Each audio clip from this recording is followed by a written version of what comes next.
Welcome to our social impact, brought to you by the Prison Scholar Fund. The PSF's mission is to provide education and employment assistance to help currently and formerly incarcerated people succeed and thrive in society, while avoiding homelessness and the revolving door of reincarceration. The PSF also advocates for reform in correctional education to increase opportunity for all. As a nonprofit, we rely on investments, volunteers, and are always looking for board members to champion our mission. Please connect with us through our website at prisonscholars.org, where you can find volunteer opportunities, make a contribution, and learn more about becoming a board member. You can also email us at info@prisonscholars.org and find us through most social media platforms at Prison Scholars. Become a patron by supporting us directly at Patreon with @PrisonScholars. We appreciate your review of this podcast through whatever platform you listen through. Without further ado, here's Dirk Van Velsen, founder and CEO of the Prison Scholar Fund.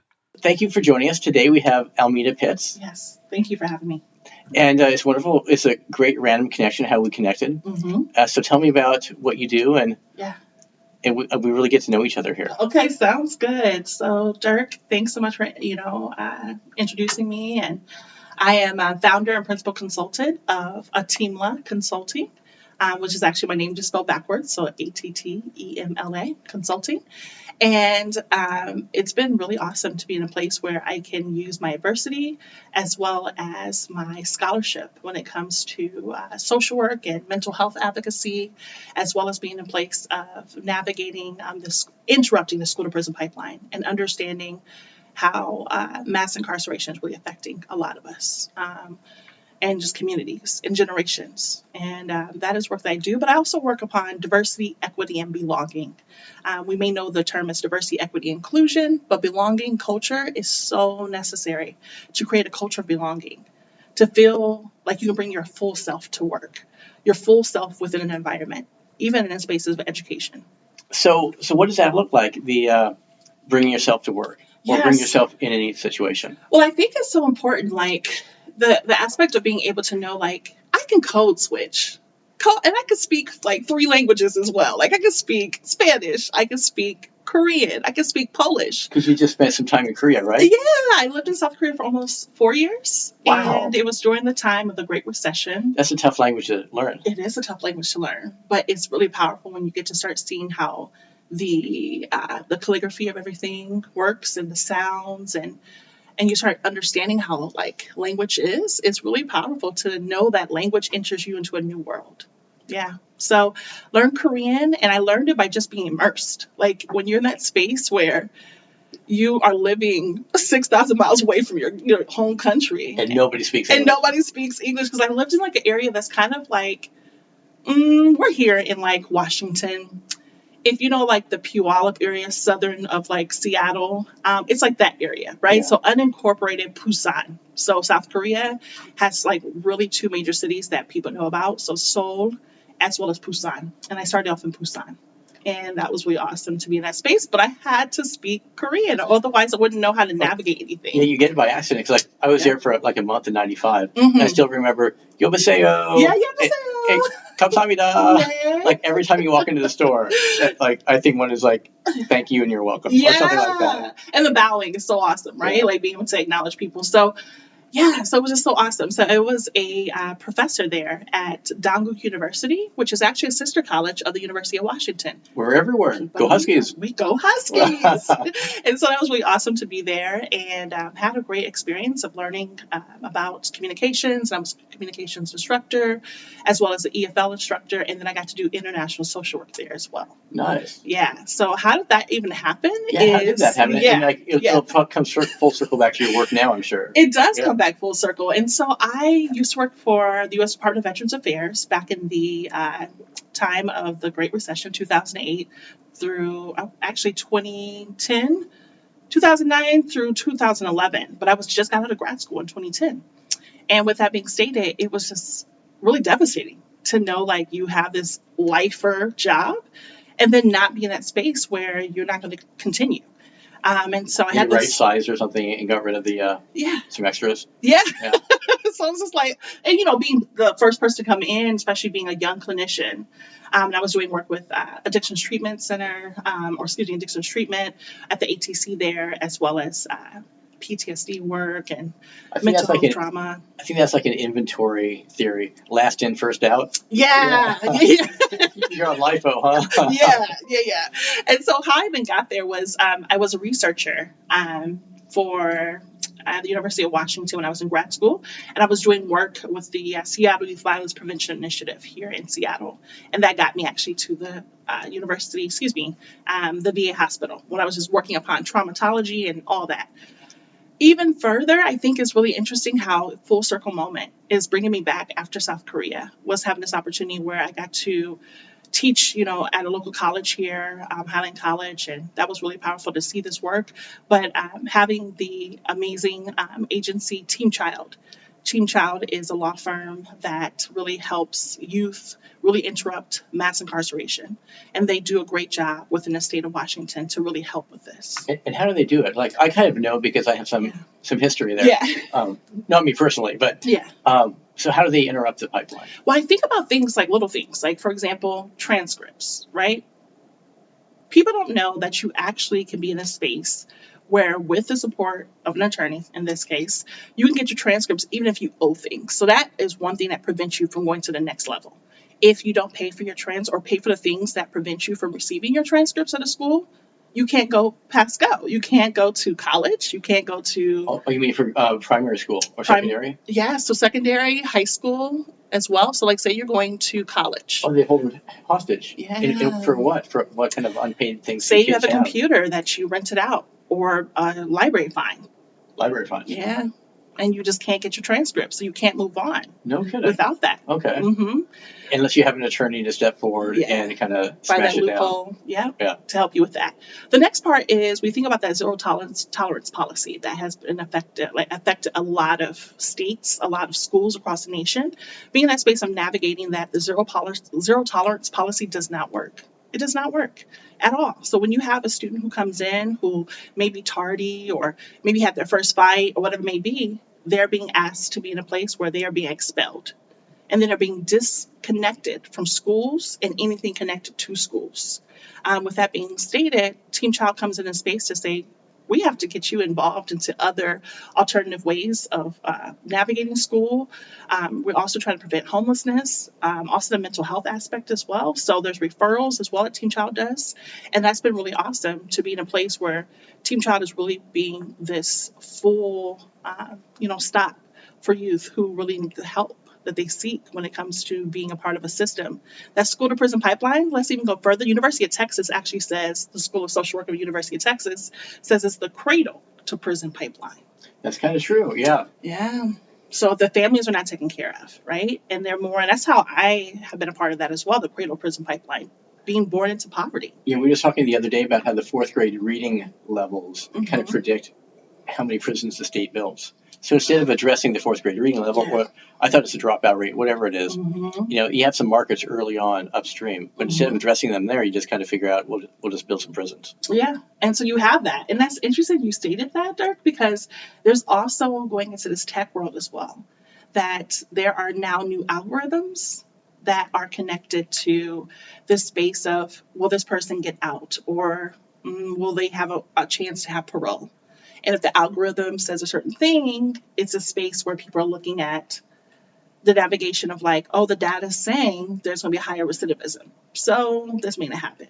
And when I state this is something that you can find and do your own work upon. This is just what people are looking at when it comes to the redlining within tech as well, and how we being supportive of those who are part of, the system of prisons.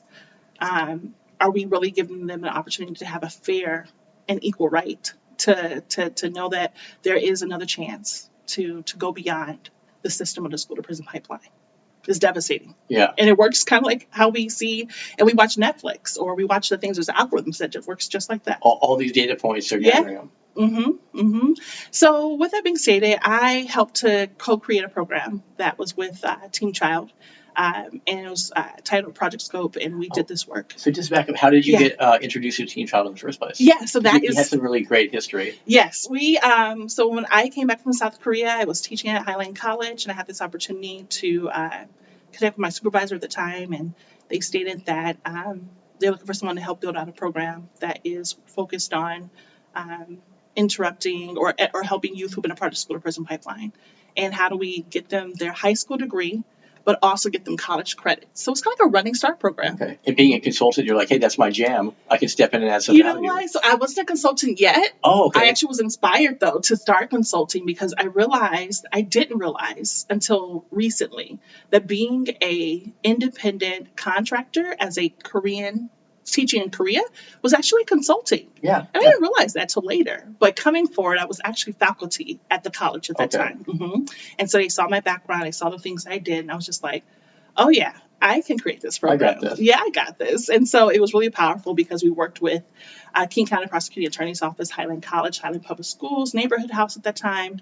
And it was really powerful to see the work that was being done within that. And so that's how Team Child and I really connected. And we were doing some great work upon helping youth really get those college credits that are needed, and really give them that space of a buffer. Because that's how I've been navigating. Being a person who's a first gen, when you have somebody to help you to look at the next space or to know that you can do something bigger, it's a really powerful feeling. But if you don't know what you don't know. You know, sometimes you just don't know.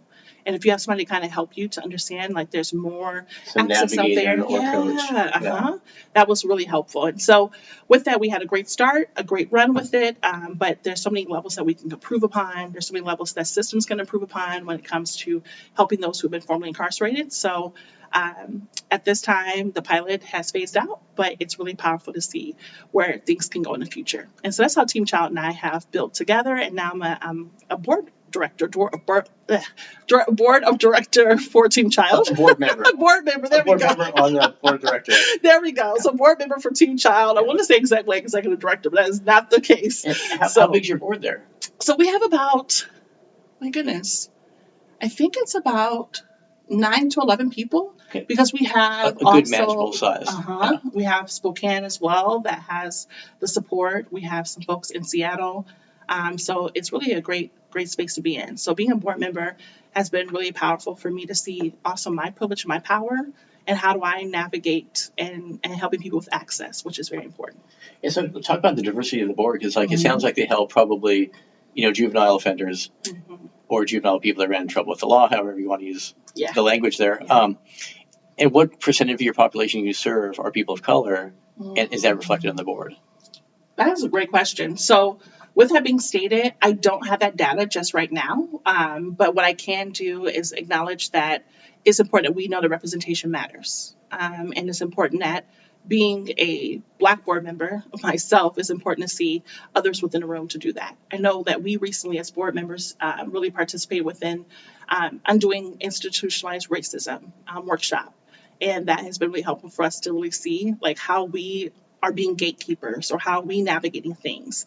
How do we make sure that we're participating within more equity and not in a space where we are hindering the process or participating within an oppressive space? I think that's very important. So what are some techniques to undo institutional racism? Because that's just really like the culture of America. Or like how do you right size? Or how do you start baby steps? Just pockets where you can address it. You have to start baby steps, because the baby steps really begin with the fact that you know that we can be gatekeepers. Like just the fact that I may have some information that I can give to someone, but because of maybe ego, or maybe I had to learn it this way, or I had to go through the trenches for this, and you need to do this too, or pay some type of like invisible dues. When it's like, no, share this information with people so that everybody can be free. I'm not free until everyone is free, right? And that's so important to acknowledge that when we hinder the process or we hide things or we don't allow people to really be in a space where they can gain access to things, we're participating, we're being part of the problem. And so that's one of the things. Another thing is acknowledging too our privileges. We all have them. I think the first thing I think about when I was living abroad was having that blue passport, having this North American accent. Yeah. Right? It's a privilege, but in some contexts, it's a negative. Like, I think a lot of people, Mhm. they would love to have a Canadian passport because nobody hates the Canadians. Yeah. But you travel the world as an American, and not everyone loves Americans anymore. Ain't that the truth? I mean, Yeah. especially with just like administration stuff and things that's happening right now, it's just like, yeah, it is not something that people would really recognize. But I must tell you, when I was traveling, especially being a Black traveler, and there's some really great like travel spaces out in the world right now, from I Love to Globetrot to Travel North to Nomadist Travel Tribe. These are some really great spaces to really see ourselves within that space. And I mention this because when I traveled, especially being in Asia and during the time of the Obama administration, people were like, wow, oh, you're from Chicago? Wow. Like, I never met an American teacher. And so, like, for me, this is why I go back to that buffer. You know, I mentioned that earlier, Dirk, of just like how people can navigate spaces. When you have somebody else who kind of sees, you can see yourself through them, or you can see them as a reflection of yourself, it's really powerful because it allows us to see, like, oh, I can do bigger things than what I think I can do, or I know that I can navigate different spaces and I can have this too, or this is also a way for me to live and live in full abundance. Yeah, it's really awesome. Very cool. So that's one of the things that really got me into this space of navigating how can I give back. I now have this MSW, now pursuing an MBA, an executive MBA. And I really want to be in a place of really participating in social entrepreneurship, social impact. And it's so necessary. So my consulting practice is really helping agencies and organizations to really start thinking about diversity, equity, and belonging. And if we can really work on the cultural belonging, you can really start thinking, and we can start thinking about it as a society, of not just in a space where we're working with just our peers, but those who may have come out of prison, right? We don't talk about how, like, in certain spaces, if you're a bit more wealthy, you've been to prison, it's fine. Yeah. You're not going to have any really issues of a social, social prison because you have more access to, funds, whatever it may be. You can probably get an apartment. Well, we know that those who've been to prison and don't have access, they can't get a job, they can't get an apartment, they can't go to college. Some places can't even vote. So, like, it's hard to navigate that. I know you mentioned earlier, we were talking about this, about the Pell Grant, right? And how it's so necessary to have that support for people. And I think that's so necessary because I remember I got into the Pell Grant. And I remember that being being a first gen, I was like, oh, I got all these grants and this is what's happening. And I remember that. And so hearing, the Pell Grant being not offered to those who've been formerly incarcerated is just not. Yeah, that's kind of like one of the pushes back in the tough on crime, war on drug days. Mm-hmm. They figured being tough on criminals was the same thing as being tough on crime. Mm-hmm. So they took away all kind of the privileges that criminals had, including the Pell Grant. Right. But actually, if you want to be tough on crime, you would increase funding for education because that Yes. reduces recidivism. Yes. It's pretty strongly correlated. It is very much correlated and strongly correlated in that space. I think about spaces like in countries like Norway, places where they are working upon restorative justice and trying to really put in this emphasis where there is greater space where you're navigating this level of the same system and same social system that took care of you before you went to prison is the same one that needs to take care of you after. And I think that's what our society has felt is like, we'll take care of you to a point. You get in trouble, right? Hence why we love, I love Ava DuVernay's 13th Amendment, 13th, which is the reflection of the 13th Amendment, and really giving us historical facts of slavery's not over. It just got shifted. Yeah, it just got shifted, right? And called something else. And so we're in that space where we have to acknowledge how important it is to have a society that takes care of you from the beginning, even if there's any levels of incarceration, whatever it may be. It's kind of interesting you bring up the Norwegian or the Scandinavian prisons, because they have a whole different society culture. I was just talking to Brent Orrell on a different podcast, and he was kind of talking about the history of those countries. Yeah. I guess it's like a really barren landscape, and the people really had to stick together to survive as a society. Yeah. And then so kind of fast forward to today, they still have this really strong bond as a society. Of course, a super high tax rate is about 80%, so you're kind of covered for life. Yeah. But the point is, if you mess up and you get thrown into prison, every prisoner has their own psychologist. The culture as a whole, when they see someone mess up, is like, oh my God, what happened to you? Yeah. We're here to fix you. Yeah. And that everyone comes together, they fixes them. They don't have the incarceration rate like we do, but they address it very personally. Yeah. So it's hard to take that culture, drop into America, because whereas the let's just bootstrap ourselves. We're a bunch of Yeah. Wild West people. We'll just do it ourselves. We don't need anybody to help us. Yeah. But we kind of do. We do. We do. It takes a total like community. It takes a whole like. I mean, I know we've heard that so many times. It's so cliche of the African proverb. It takes a whole village to raise a community, but it's real. And of course, we're not going to pay. Nobody around in America is going to be cool with an 80% tax rate to fund all these social services, because then it's like, that just sounds like terrible. Yeah. And I mean, there's so many things that have been cut for social services that it's a space where people are not navigating like the system. When we think about the systemic levels that it will affect, of just like the funding that when it's taken away, it really causes some greater systemic issues. And I think it's very important to acknowledge that when we do cut off that funding and we don't have that support, it really does affect so many generations. And you're not interrupting like the root cause of some things, right? So it's interesting you mentioned the 13th, because that's also really, it's like instead of everyone like running around with these little microcosm criminal justice reform agendas, if you could just fix the 13th. Because, what that means is we have 2.3 million people incarcerated in America because it's cheap to do so. Basically, prisons are run by prisoners doing the labor, and they pay them. When I was in California, I was getting 8 to 13 cents an hour. In the feds, I was like maybe 20 cents an hour. So they're paying you $20 to $50 a month to run the prison, whether cooking or cleaning or janitorial, whatever it is. But if the 13th Amendment didn't exist and you had to pay people market-based wages, even minimum wage, there's no way you could have thousands of prisons in America paying people actual wages. Yeah. So so instead of like attacking it on all these different criminal justice reform angles, just amend the 13th. Yeah, amend it. But I'm sure that's probably not easy. No. So it's easy to talk about. We'll just go ahead and fix the 13th, and then everything else will work itself out. But there's so many levels that are connected to it, right? And I think that's what we think about, like levels of institutionalized racism as well. It's so embedded. I mean, it's so embedded with so many different levels that it's hard to just go, this will cause and solve one thing. Would it be a good start? I think so. It'd be a major, I think that wouldn't be the start. That's going to be the end of it. Yeah. But I think California has like 160,000 prisoners. So if you're paying them all $40,000 a year to do stuff inside a prison. It's something that you just mentioned too, is I thought about this. So ending that would be also a space to stop making money off of bodies that are in prison. Oh yeah, the for-profit prison. For-profit. That's been kind of getting beat up lately. Oh yeah. A lot of banks, Bank of America pulled out. A couple banks have stopped funding them. Yeah. And they need a lot of short-term capital. So as soon as that credit dries up, they're in a tough spot. But what's disturbing for me to discover is that bodies who are under the age of like 21 are like, and then this is California statistics, right? I love the Homeboy.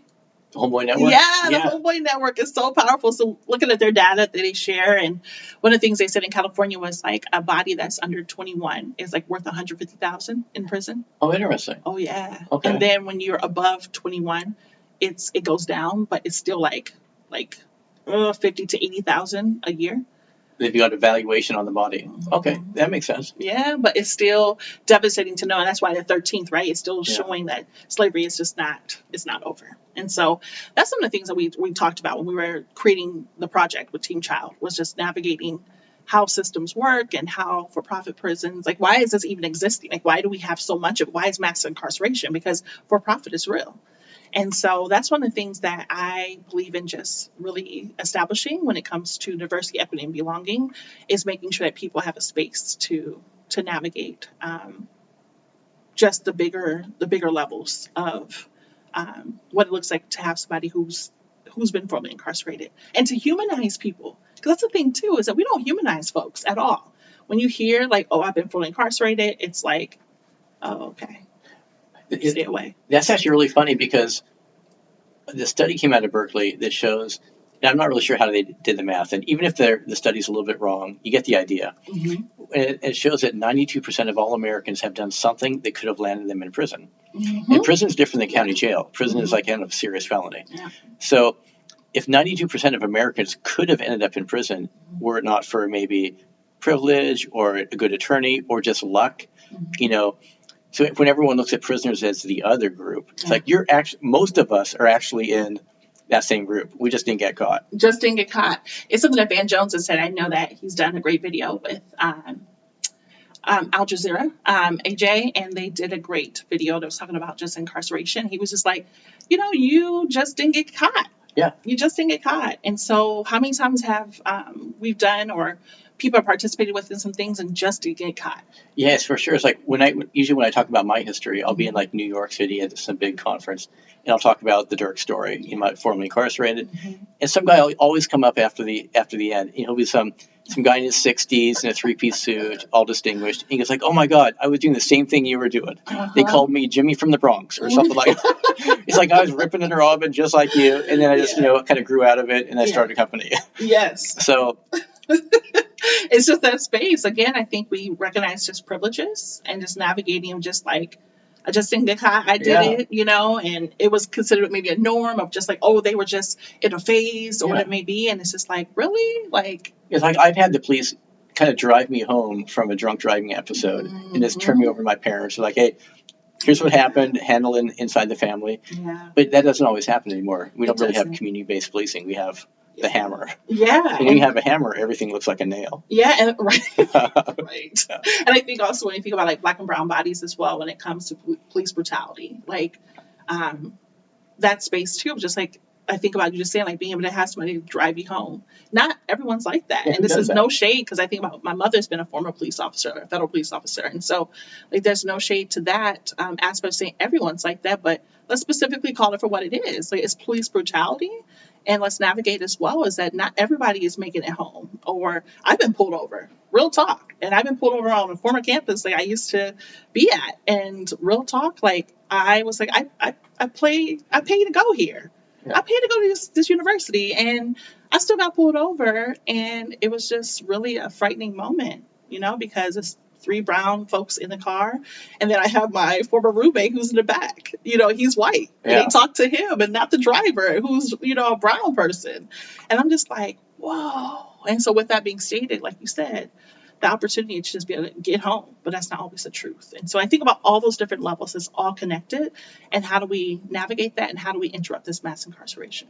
Yeah, especially if you can humanize this. Like you realize, and that's the other thing too, is like everyone's like, in America, we have this punishment mentality. Like, hey, you broke a law, you committed a crime against society, you need to be punished. But then when they personalize that, it's like, well, everyone that committed a crime is bad. Unless it was my brother or my uncle, well, then he just made a mistake. Right. So when you can humanize it on a family level, you just really have to realize, well, everyone's someone's uncle or cousin. And that's the empathy. And that's the thing as well, is that I love to practice within my consulting practice is empathy. And I do work when it comes to somatic work as well. Like, really, how does your body feel when it comes to that? Like, when it comes to talking about some of these hard topics, even in a space of talking about what it feels like to be other. What does that feel like? What do you sense? What are you navigating? And when I think about that, I think about those different levels of when people can really acknowledge, that empathy or saying, wow, it was my brother or it was my sister or my auntie or someone that was really close, a neighbor. Then it's like, oh, but except for them. Yeah. It's just them. But it's like, but that's the reality for a lot of people is that. Yeah, I think that's called the fundamental attribution error, if I can remember from psychology, which kind of means if you're having a bad day and you do something that's kind of like, well, I'm a good person generally, but I was just having a bad day, so this one thing happened. But when you look at it from another person and they're having the same bad day, then you attribute that one bad episode to they're just a terrible person. Yeah. So you're kind of labeling them as a terrible person when you only see one facet of their personality. Yeah, and I think about this too, and I think about like historical trauma. That's something that we practice in mental health and the School of Social Work. I love University of Washington, some of the professors I've had who've done, really good work around historical trauma, especially Native Indigenous professors. One of the things that we talked about was if you think about have you seen the doll experiment? The doll? The doll experiment. Is that the nurturing doll? No. Oh, no, I don't know not. about that. Yeah. So the doll experiment, it actually was started with Dr. Mimi Clark and Dr. Kenneth Clark in the 1960s. It was really to help out the Brown versus Board of Education, which was the space to, really trying to make sure that we could be in a space right now to do what we're doing and to be integrated and all that. Well, they did the doll experiment with like preschool, early childhood, just students or young people. and babies. They're like 3, 4, preschool, kindergarten, and they set a white doll and a black doll in front of the children. And they ask the children to say which doll is the best doll. Oh, I've heard this. Yeah. Go on with that. Uh-huh. So the good doll, the bad doll, the ugly doll, the pretty doll, and everything that's considered pretty, that's considered too good, was attributed to the white doll. And even people of color would do the same attribution. Yes, the babies. I mean, they're like 3, 4. And so with that being stated, they've already been dialed in. How implicit biases show up. And so you think about, like, when you were talking about that before, like the attribution that you were mentioning before, was like the space of implicit biases, how they show up. They show up so young, you know? And with that, you get to see that there's issues that still occur to today. The doll experiment has been repeated since the 60s. It's been done in 2006. I think another institution did it like recently in 2010, 12, 14, and 16. And it still has the same results of just stating that it's the black doll that has the issues, or black is ugly or not smart. Yeah, even when I was at Penn State, when I was incarcerated, I took some media class, and we had to analyze media for how they portrayed different races. And of course, this back in the early 2000s, and of course back then, some networks would do a better job portraying a Hispanic person as an attorney or a black woman as a CEO. It seemed, but it's kind of funny, like I did analysis on all these different channels, and the worst ones were like BET. Like, it's like you would think they would be empowering the people of color, but they actually did the worst. It's like they would always have a person of color as like the gangbanger or the criminal. It's interesting to see how that works within. I remember when there were some things that BET was hosting, and I was like, why are we showing this? We don't need to show like certain things that really don't allow us to show. And it's not about, and I don't want to be in a place where we're like policing what it is, right? But just the experience of like, is this how we want to show up as Black folks? Like, what are we doing? And we're not monolithic, But then also I've been learning how to participate within, how can folks be carefree? Because we're expected to be a certain space. And as soon as we just kind of be a moment to just relax and do something different, it seems as if, that's not becoming. Or like I said, going back to the space of code switching, right? If I code switch and I say something, like I was giving an example when I was in undergrad, I was trying to say the word Anglican, like the English church. I was like the Angelicans. And with that, right? We both mispronounced it the same way, because I didn't know how to say it. Yeah. But that when you look at it at first blush, you're like, oh, Angelican. Angelican, right? But it's Anglican. Yeah. And so that's not my thing. With that being said, like, is that making me look like I'm not smart enough? Or if I speak some type of AAVE, African American vernacular English, am I not in a place where I'm not brilliant because I can code switch and I can say things that are actually a representation of my great grandmother, who's from Jim Crow South, who's the only connection we have or have had, because we don't know the history of like how we even landed here, right? Because of the slave trade. Because of slavery. You've lost your connection to your roots. Yeah, I don't know the roots, but with that kind of like almost like a patois, right? In the African American language, it's just, wow, this allows me to have this identity. It allows me to, be in a place where I can navigate culture. Like, don't erase culture. And culture is not just race. There's so many different levels to culture. Yeah. And that's what I loved about when you said about media. Being a communications instructor at a former college has been so helpful for me to help students to see, like, what is culture? How do we navigate that? Interesting. Yeah. So I like the different levels of just when it comes to, again, going back to diversity, equity, and belonging, the culture of it. When we really do the work, and you asked me earlier, like, what steps do you take?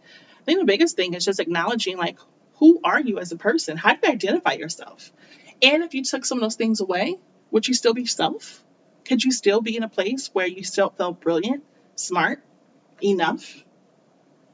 I think that's very important to think about, because some people may connect themselves only to money, or connect themselves to say, like, hey, because I have certain privilege, I can navigate this. But what if you had to actually not have that privilege? Just be your own body. That's actually something really interesting about prison. When you get to prison, generally everyone's kind of stripped down to the bare. Yeah. I think the military is the same way. Everyone's kind of the same. But over prison, it manifests in different ways. Some people have family support. They buy more canteen. So some people have some privileges that way. But generally, we're all kind of at the bottom of the barrel. And you really see people's true personality, because when you don't have a flashy car, flashy clothes, or a cool job, you're all just a bunch of dudes in a tank. Yeah. And you really, since you live around them 24 hours a day for years, you never really spend that much time around people that you don't really know. So you get to really see who a person really is. Just hearing you say that, Dirk, kind of reminds me of that space where we were talking about earlier too, about that humanizing, right? And so you get to really see someone, like really see them. Not all, like you said, the flashy stuff, like the things that come, but just really see a human. Yeah. And I think that's the part where we as people, as a society, we are so tied to so many things. Oh, I went here, or I went there, and it's just like, but do you have an education? Yeah. It's funny that the phrase you said, you see someone, because that's the first time I heard that was in prison. Like, I can't remember what I was doing, but one of my buddies, he made some comment like, Dirk, I see you. Yeah. And I had never heard that before. Yeah. And I didn't really respond to him when he said it, but later I was thinking about it. It's like, that's kind of cool. Yeah. Like, what that means is I really see who you are. So in mental health, that's one of the things I really believe in practicing, and having a therapist of my own, but then also being in a space where I've been an advocate, been a clinician in the past, and looking forward to getting back into it and being licensed at some point. One of the things that is talked about is called witnessing, the power of witnessing. To really say, like, I see you. Yeah. Like, to really say, I see your struggle. I see you also in your victory. I see you just being vulnerable. I see you being a place where you're happy, joy, maybe even a place where you're grieving. But just the power of witnessing, seeing someone just be in a place of just a human condition. So that sounds ridiculous. Like looking at people like they're other human beings. And that's why I think people watching is kind of cool. Was that? Yeah, whose idea is that? Yeah. And if we all look at each other like we're all in this together. What, like, how do you define your community? Is your community your gated community? Is it your neighborhood, your city, your state, your nation, the world? Yeah. So however you define your community, like we're talking about in Sweden, like their community is probably the people they can touch. Yeah. But in America, we're so fragmented. How do we navigate that? How do we navigate that? But then I'll think about ecosystems as well. Like, we don't realize. Like, I know people are paying attention right now to, like, the bees, right? Like, if we don't have bees living, it will affect everything that we're navigating. Oh, yeah. Well, you think about, if a whole existence of a people are gone, what happens? I mean, we're seeing it happen. Like, I think about one of my friends. She's, I met her in grad school. She's Hmong. She's of the Hmong people. But I'm not familiar with the Hmong. Exactly. Probably not too many of them. Yeah, but you won't know that culture unless you think about, like, Vietnam or that area, because that's the only area that's still preserved. But I didn't know that existed. Yeah. And the people exist, but you think about how many people have been wiped out because of either colonization or because of what it may be when it comes to just erasing people. Yeah. So I know we could talk about this all day, and you got stuff you need to do. Yes. So I'll let you get out of here, get out of my hair, or me get out of your hair. So what else are you working on, and you want to plug before you go? Yes, I'm really excited. We have a luncheon with Team Child coming up. Last year, we did an incredible job of being able to connect with different community partners and community members and really raise funds for making sure that Team Child can really invest back into the community. And so the luncheon is May 12th, 2020. Seems like it's far away, but actually it's not. It's coming right up, and that's 11:30 a.m. to 1 p.m. at the Washington State Convention Center. You're an awesome board member. Yeah. Doing a plug. Yeah, you forget. Yes. Yeah. It's really powerful because I was there to see that and to be in a place where we have some great leaders who are doing really great work upon the fundraising. And so that is one way that you can invest within that. One thing as well is that I'm working on is collaborating with different community organizations and really trying to navigate and really help build out diversity, equity, and belonging. So stay tuned, and please follow me on attemlaconsulting.com. You can also find me on IG, Instagram at Attemla Consulting. Spell that out, and also give a plug for Team Child so they can find your website. Yes. So let's do a plug for Team Child. Team Child is teamchild.org. That is one word, team, TEAM, child, CHILD.org. Please check out our organization doing really great, powerful work within the state of Washington, helping so many youth and families to really be in a place where we're interrupting mass incarceration. Another place that you can find my information, my consulting practice is Attemla Consulting, Attemla Consulting, CONSULTING.com. And you can find all my hashtags as well as all my handles to like my different social media platforms. And I'm really excited. I even have an online clothing store, which is exciting. You do? Yeah, so doing social impact. And every time you invest, I'm working upon that. So every time you invest or purchase an item, it will invest back into an organization so that you can make a social impact as well. So that's really awesome. Yeah. Is that like a B Corp or So it is SPC or what are the different formats? Yeah, so actually it is under LLC, so it has under Attemla Consulting, which is exciting. But I'm trying to be in a place where I'm trying to navigate that so I can really make sure it's really a place where it's social impact. And so that's one of the things of why I'm going to MBA or getting my MBA. Yeah. So I can really understand how to really like run a great social impact organization. And having my MSW is really powerful because I understand that from a social justice perspective. But having a business acumen is so important, Yeah, but for both also sides. social impact acumen is so important. So Awesome. yes, Well, awesome to have you. thank you so much. So this is really great, Dirk, and thank you for collaborating. I look forward to doing some of the great things in the future. All right. Looking forward to catching up again. Yes, sounds good. Take care. Nice to meet you. All right. Bye.